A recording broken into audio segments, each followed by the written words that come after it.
का स्वागत है ऑब्ट्यूज़र्स पे। तो हम लोग जो है काउंसलिंग प्रक्रिया जानेंगे आज की, कैसे आपको ऑनलाइन काउंसलिंग करवानी है। तो आप लोग लास्ट तक इस वीडियो से जुड़े रहिएगा, और अगर आप लोगों ने चैनल सब्सक्राइब नहीं किया तो सब्सक्राइब कर लीजिएगा, बेल आइकन प्रेस करना नहीं भूलिएगा। तो देख लेते हैं क्या है ऑनलाइन मोड में काउंसलिंग की प्रक्रिया। बीएचयू का जो एंट्रेंस एग्ज़ाम हुआ था पीजी एंड यूजी कोर्सेज़ के लिए, उसकी पूरी प्रक्रिया देख लेते हैं। कॉल लेटर में काउंसलिंग के लिए बताए गए आवश्यक सभी दिशा निर्देश प्रक्रिया दस्तावेज के बारे में विस्तार से पढ़ें। फर्स्ट ऑफ ऑल आपको जो काउंसलिंग लेटर भेजा गया है आप उसको जाके विस्तार से उसको पढ़ें कि क्या उसमें कहा गया है, ठीक है, क्योंकि उसको पढ़ना ज़रूरी है आपको, और क्या क्या रिक्वायरमेंट उनकी रहेगी जो आपको फुलफ़िल करनी है। जैसे आपको अपना एडमिट कार्ड भी आपके साथ रखना है जब आप ऑनलाइन काउंसलिंग करवाएंगे। तो 10th का सर्टिफिकेट, 12th का सर्टिफिकेट, ग्रेजुएशन में होंगे तो ग्रेजुएशन का सर्टिफिकेट जो है पूरा रखेंगे, क्योंकि मैं पीजी कोर्सेज़ के लिए भी बता रही हूँ कि पूरा ग्रेजुएशन का सर्टिफिकेट। और अगर नहीं भी है तो आपके पास जो है लास्ट जो सेमेस्टर था उसकी जो मार्कशीट रहेगी वो रहेगी, और आपको अंडरटेकिंग भरना रहेगा जो कि आप जो कुछ सर्टिफिकेट्स बचे रहेंगे, जैसे आपका लास्ट ईयर का सर्टिफिकेट और माइग्रेशन टीसी और कैरेक्टर सर्टिफिकेट, या बाद में भी सबमिट कर सकते हैं। तो फर्स्ट ऑफ ऑल आप लोग जाके अपना जो काउंसलिंग लेटर है उसको थॉरोली पढ़ें, बहुत ज़रूरी है। यदि आप ऑनलाइन मोड द्वारा अपनी एडमिशन कराना चाहते हैं तो सुनिश्चित करें कि आपके कॉल के दिन आपको बीएचयू जाने की प्रक्रिया में भाग लेने की कोई आवश्यकता नहीं है, specially for the PG courses. अगर क्योंकि पीजी कोर्सेज की जो भी काउंसलिंग हो रही है वो ऑनलाइन ही हो रही है, तो आपको जो है बीएचयू जाने की कोई भी ज़रूरत नहीं है। आप जो है अपनी काउंसलिंग ऑनलाइन करवा सकते हैं, करवाइए।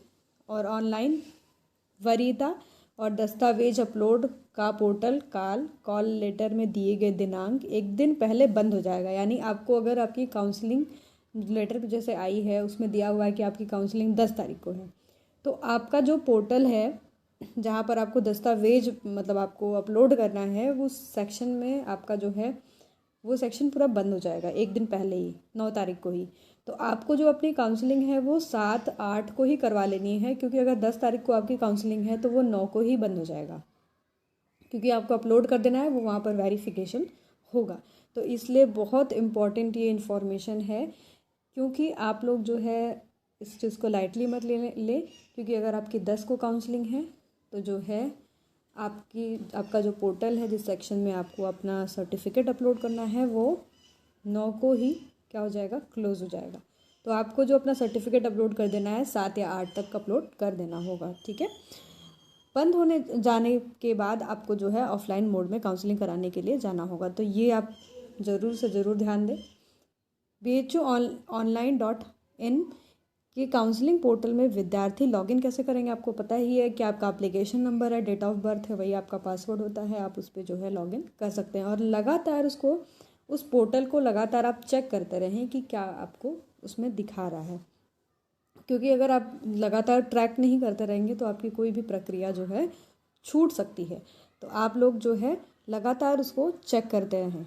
ऑनलाइन दस्तावेज के लिए निम्नलिखित दस्तावेज अनिवार्य है, मैंने बता भी दिया है पहले, फिर भी मैं बता देती हूँ। आपको 10th का मार्कशीट जो है चाहिए, हाई स्कूल यानी 10th का मार्कशीट, इंटर का यानी 12th का मार्कशीट, परास्नातक यानी सभी सेमेस्टर का जो अंक पत्र है वो भी लेंगे। जैसे आपका ग्रेजुएशन है तो ग्रेजुएशन में आप जो है first semester, second, third, fourth, है ना, जितने सेमेस्टर से उसका जो है रिज़ल्ट, अगर नहीं भी अगर आपको लास्ट सेमेस्टर का रिज़ल्ट मिला है तो आप जो है उसी का अंडरटेकिंग आगे भरेंगे।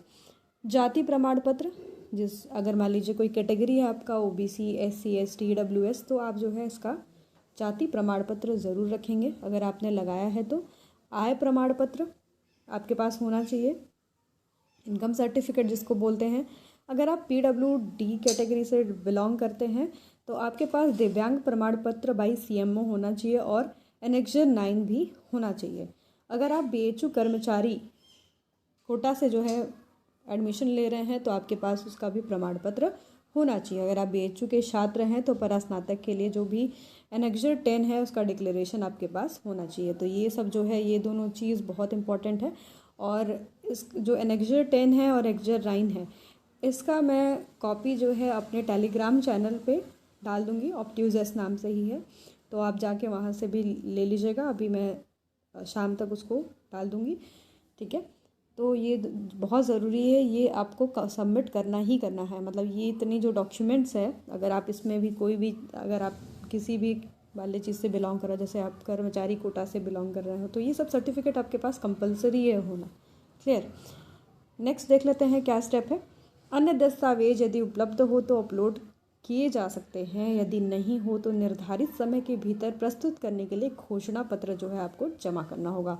तो यानी अगर आपके पास ये अभी जो मैं सर्टिफिकेट्स बताऊंगी अगर आपके पास उपलब्ध है तो आप जो है अपलोड कर दें, अगर नहीं है तो आप क्या करेंगे, घोषणा पत्र यानी अंडरटेकिंग फॉर्म आता है वहीं पर वो आपको भरना होगा। नेक्स्ट देख लेते हैं। तो इसमें क्या क्या चीज़ें आपकी आएंगी। ट्रांसफ़र सर्टिफिकेट, ट्रांसफ़र सर्टिफिकेट को माइग्रेशन सर्टिफिकेट भी कहा जाता है इफ़ एप्लीकेबल। मतलब कोई कोई यूनिवर्सिटीज़ क्या होती हैं कि ट्रांसफ़र सर्टिफिकेट को नहीं देती हैं, वो माइग्रेशन देती हैं, तो माइग्रेशन सर्टिफिकेट भी चल जाएगा। कैरेक्टर सर्टिफिकेट भी आप बाद में जमा करेंगे। एंटी रैगिंग डिक्लेरेशन सर्टिफिकेट भी आप बाद में ही जमा करेंगे, अगर आपके पास है तो जमा कर दीजिए, नहीं तो आप वेबसाइट से डाउनलोड कर लीजिए। ये मैं आपको अपने टेलीग्राम चैनल पे आज शाम को 3 चीज़ मैं प्रोवाइड करूँगी, annexure 9, annexure 10 and anti ragging declaration certificate या फॉर्म जो है उसको मैं टेलीग्राम चैनल पे जो है सेंड कर दूँगी, तो आप लोग जाकर उसको डाउनलोड कर लीजिएगा। तो याद रखिए, अगर आपके पास जो है ट्रांसफ़र सर्टिफिकेट नहीं है तो अगर माइग्रेशन सर्टिफिकेट है तो आप उसको भी सबमिट कर सकते हैं। कैरेक्टर सर्टिफिकेट ये सब मतलब आपको कंपलसरी नहीं है, अगर आपके पास नहीं है तो बाद में आप जमा करिएगा। क्लियर। नेक्स्ट देख लेते हैं स्टेप। उम्मीदवारों को जो सलाह दी जाती है कि अच्छी रोशनी में साफ़ सुथरा दिखने वाले दस्तावेज प्रमाण पत्र का स्कैन फ़ोटो अपलोड करें। यानी अगर आप दस्तावेज जो है जमा कर रहे हैं तो वो साफ़ सुथरा स्कैनिंग होना चाहिए, कोई भी चीज़ ब्लर नहीं होना चाहिए। पहली चीज़ साफ़ सुथरा होना चाहिए ताकि सभी विवरण प्रवेश समिति को दिखाई दे। प्रवेश जो है फाइलें जेपीजी या फिर पीडीएफ फॉर्म में, जब भी आप इसको करेंगे जेपीजी या फिर पीडीएफ फॉर्म में होना चाहिए, प्रारूप में होना चाहिए। यदि आपके पास एक से अधिक पृष्ठ है, जैसे मान लीजिए कोई सर्टिफिकेट होता है 10th का, ले लीजिए सीबीएसई बोर्ड का सर्टिफिकेट, तो बहुत बड़ा है, तो आप उसको क्या करेंगे, आप उसको पीडीएफ फॉर्म में स्कैन करके पीडीएफ बना के, और जो है जब आप उसका चित्र लें तो उसका पीडीएफ बना लें, उसको कन्वर्ट करके जो है तब अपलोड करें। तो ये याद रखिएगा, एकदम साफ़ सुथरा क्लियर होना चाहिए। एक बार सभी अनिवार्य दस्तावेज अपलोड करने के बाद सबमिट बटन क्लिक कर दें। तो जैसे ही आपका ये सारा डॉक्यूमेंट्स जो है अपलोड हो जाएगा तो वहाँ पर सबमिट क्लिक कर दिया जाएगा या फिर कर दीजिएगा। अपलोड होने के बाद वरीयता प्रवेश पृष्ठ दिखाई देने लगा। अब आपको वरीयता प्रवेश जो है पृष्ठ दिखाई देना, क्या आपका वरीयता है, ठीक है। स्नातक पाठ्यक्रम के लिए आहारता परीक्षा अंक प्रतिशत में भरे। जो स्नातक पाठ्यक्रम में आपने किया उसकी जो रिज़ल्ट है उसमें जो है आप परसेंटेज में भरें, और अगर स्नातक आपने नहीं किया हो तो 12th का ही अंक जो है परसेंटेज या फिर वो आपको उसमें प्रतिशत में डालना होगा। स्नातक पाठ्यक्रम के लिए क्वालिफाइंग एग्ज़ाम मार्क्स को प्रतिशत में भरें, और जो आपका नंबर होगा उसको भी आप प्रतिशत में भरेगा अगर आपने स्नातक कर लिया होगा तो। और यदि अंतिम वर्ष के जो परिमाण है प्रतिशत है तो अंतिम वर्ष के मार्कशीट को छोड़कर सभी मार्कशीट अपलोड कर दें। जैसे आपका 12th हो गया उसका मार्क्स आपको डालना पड़ेगा। फिर ग्रेजुएशन में आपका जो फर्स्ट सेकेंड सेमेस्टर या फिर जो आपका ईयर है उसका आपको रिज़ल्ट डालना होगा। जो आपका नहीं अंतिम वर्ष का मार्कशीट अगर नहीं आया होगा तो जो मार्कशीट आया है उसको ज़रूर अपलोड कर दें। जो पाठ्यक्रम विषय संयोजक और परिसरों के लिए वरीयता क्रम दें, और यूजी के लिए जहाँ कई विषय संयोजक उपलब्ध, जैसे आपके डीएवी हो गया, एमपीजी हो गया, वीकेएम, वीसीडब्ल्यू, तो ये सब आपको प्रेफरेंस भरना होगा, कौन सा कॉलेज आपको चाहिए, है ना। ये आपको जो है प्रेफरेंस यहाँ से भरना होगा। आप देख सकते हैं पहले आपका जो है नंबर, फिर उसके बाद जो है कौन सा विषय आपको चाहिए, है ना, वो भरना होगा। जैसे मान लीजिए आप मान लीजिए यूजी कोर्सेज में है तो आपको हो सकता है कि सोशल साइंस ब्रांच से हो तो आप इकोनॉमिक्स लेना चाह रहे हो या फिर साइकोलॉजी लेना चाहिए, तो आप प्रेफरेंस भरेंगे कि आपको सब्जेक्ट कौन सा चाहिए, और कॉलेज आपको पता है कि कौन कौन से अवेलेबल है, ठीक है। ये एफिलेटेड कॉलेज हैं, और ऐसे तो कैंपस है ही, अगर आपका कैंपस में हो रहा हो तो पहला प्रेफरेंस कैंपस, फिर उसके बाद जो है और अफिलिएटेड कॉलेज को भरिएगा। नेक्स्ट देख लेते हैं, परिसरों और कॉलेज की वरीयता के साथ अपनी रुचि क्रम में भी सभी वरीयता भरें। ठीक है, आपका जो रुचि है उसमें वो आप भर सकते हैं। पीजी पाठ्यक्रमों में पाठ्यक्रम परिसर कॉलेज की प्राथमिकता होगी और आपकी अपनी प्राथमिकता भरें, सहेजें और पुष्टि करें और केवल तभी तक प्रवेश कर सकते हैं जब तक कि प्रवेश समिति सत्यापन पुष्टि नहीं कर देती। प्रवेश समिति सत्यापन पूरा होने के बाद वरीयता प्रविष्ट पृष्ठ पर भी स्थित प्राप्त करें। तो मतलब यहाँ पर जब आपका वहाँ से जो है अलॉट हो जाएगा तो उसके बाद आपको पता चल जाएगा कि कौन सा कॉलेज आपको मिला है। ठीक है, ये आपका मतलब जान लीजिए कि काउंसलिंग की पूरी प्रक्रिया है। एक पृष्ठकरण और पृष्ठ कैंडिडेट के सभी विवरणों और अपने द्वारा प्रस्तुत दस्तावेजों की सूची के साथ दिखाई देगा और पुष्टि के प्रमाण के रूप में पुष्टि के इस पृष्ठ को प्रिंट और सेव करें। मतलब वहाँ पर आपको एक दिखाएगा कि आपको कौन सा अलॉट हुआ है, आप उसको सेव कर लीजिएगा कि आपको कौन सा कॉलेज मिला है, कौन सा सब्जेक्ट मिला है, आप वहाँ पर जाके सेव कर लीजिएगा। आप अपने कॉल लेटर में लिखित काउंसलिंग की तिथि में प्रतिदिन छात्र परामर्श पोर्टल पर पाठ्यक्रम विषय आवंटन स्थिति की जांच करने की सलाह देते हैं। मतलब जैसे ही आपका कॉल लेटर आया था तो उसके बाद से आपको ट्रैक करने के लिए बार बार बोला जा रहा है, तो आप अपने पोर्टल को लगातार चेक करते रहिएगा। विषय आवंटन की स्थिति की जांच करने की सलाह देते हैं। मतलब आपको जब कोई विषय, मतलब आप यूजी कोर्सेस में हैं तो आपको कोई सब्जेक्ट मिल रहा है तो आप लगातार उसको ट्रैक करते रहिए, हमेशा चेक करते रहिए। यदि आपको आवंटित किया जाता है तो पाठ्यक्रम का विषय दिखाई देगा, वहाँ पर आपको देने लगेगा कि भाई आपको कौन सा सब्जेक्ट अलॉट हुआ है।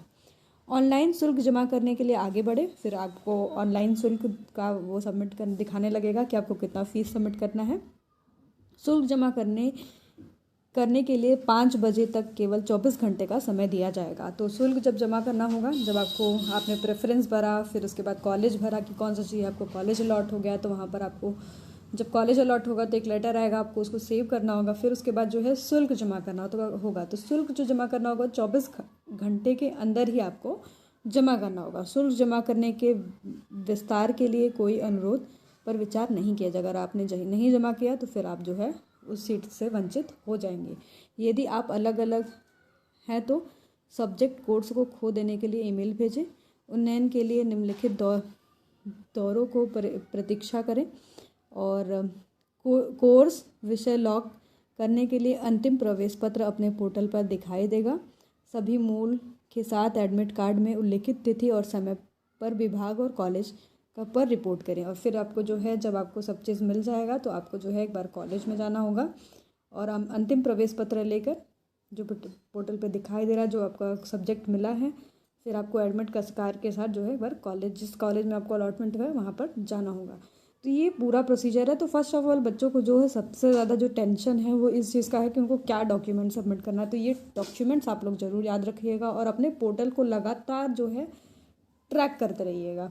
तो ये रही ऑनलाइन की पूरी प्रक्रिया। और अगर आपने मेरे टेलीग्राम चैनल को ज्वाइन नहीं किया तो कर लीजिएगा, क्योंकि वहाँ पर एनेक्जर 9 और एनेक्जर 10 जो है डिक्लेरेशन और एंटी रैगिंग डिक्लेरेशन जो सर्टिफिकेट है उसको भेज देंगे हम, और आप लोग डाउनलोड कर लीजिएगा क्योंकि आपको ज़रूरत भी पड़ेगी। और चैनल से जुड़े नहीं होंगे तो चैनल से ज़रूर जुड़ जाइएगा, चैनल को सब्सक्राइब कर लीजिएगा, बेल आइकन प्रेस करना नहीं भूलिएगा। धन्यवाद।